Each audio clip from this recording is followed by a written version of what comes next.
Good afternoon, friends. Myself, Dr. Mukesh Kesari from Institute of Commerce, Sage University, Indore. As you know that in the previous lecture, under the financial account, I was explained what is financial statement, and also I was explained about the balance sheet. In today's lecture, I am going to start discussion on the statement of profit and loss. First of all, we should know that what is statement of profit and loss. Statement of profit and loss is a statement that summarize revenue and expenses incurred by a business in a specified period. As you know that in the previous lecture I was explained about the specific period. Here specific period means it started from 1st April to 31st March. It means in the statement of profit and loss we compute profit or loss of business through the expenses and incomes earned by a business enterprise like a partnership firm, like a company, like a sole proprietorship. इनके जितने भी एक साल के expenses और incomes होते हैं इन सबको हम मेज करते हैं और इसमें से एक फिगर निकलता है जिसको हम लोग प्रॉफिट और लॉस ऑफ द बिजनेस के नाम से जानते हैं. Usually, statement of profit and loss in case of a company is prepared quarterly, but final statement is prepared at the end of the financial year. यदि हम बात करेंगे फाइनेंशियल स्टेटमेंट की तो फाइनेंशियल स्टेटमेंट से हम लोग क्या निकालते हैं. फाइनेंशियल स्टेटमेंट से हम कैलकुलेट करते हैं प्रॉफिट और लॉस अर्न और incurred by business enterprises as well as statutory requirement of companies act या पार्टनरशिप एक्ट या एनी अदर लॉ की हम स्टेटूटरी रिक्वायरमेंट भी कंप्लीट करते हैं. यदि हम ट्रेडिशन की बात करें so in the traditionally trading profit and loss account के नाम से statement of profit and loss account पहले प्रिपेयर किया जाता था. जब हम ट्रेडिंग अकाउंट की बात करते हैं तो trading account reflect gross profit और gross loss of a business.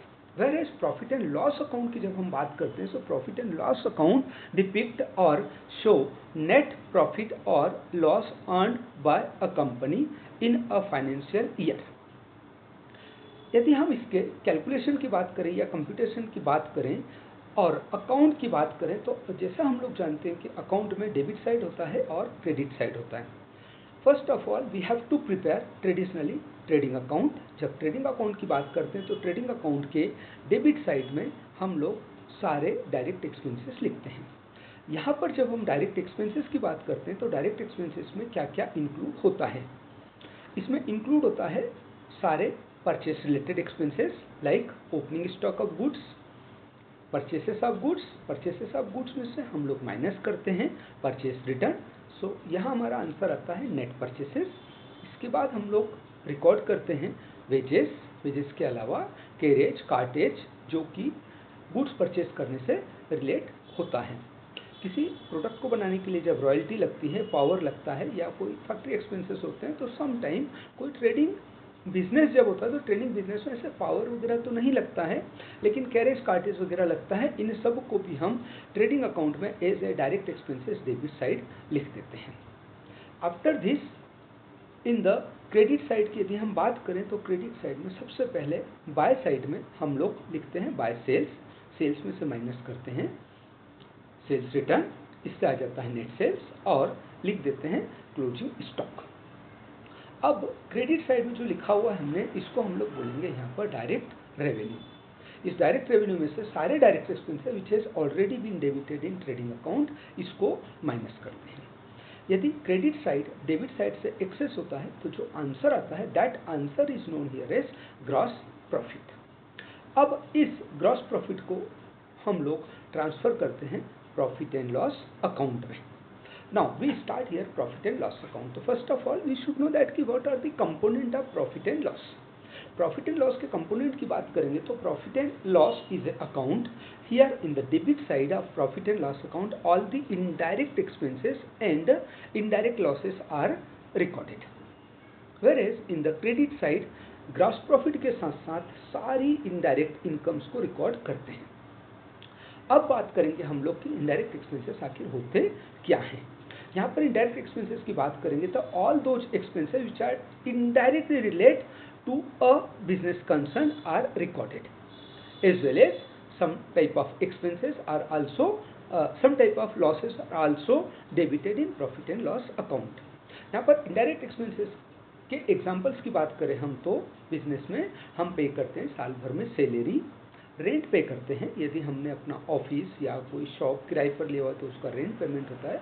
इसके अलावा गवर्नमेंट के डिफरेंट डिफरेंट टैक्सेस होते हैं, टैक्सेस को डेबिट किया जाता है। यदि हमारी फॉर्म में कुछ और expenses like printing, stationery, depreciation charge होता है तो उसको भी हम डेबिट साइड में लिख देते हैं।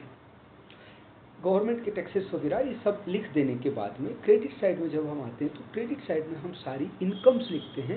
यहाँ पर जब हम इनकम्स की बात करते हैं तो हमें इनकम के रूप में कमीशन मिल सकता है। बैंक में पैसा यदि बैंक में डिपॉजिट किया हुआ है तो उस पर सेविंग बैंक का इंटरेस्ट या कोई और इंटरेस्ट प्राप्त हो सकता है, ये हमारी इनकम है। इसके अलावा डिस्काउंट हमें रिसीव हो सकता है या किसी एसेट को सेल करने से कभी कभी प्रॉफिट हो जाता है तो प्रॉफिट भी हम क्रेडिट साइड में लिख देते हैं।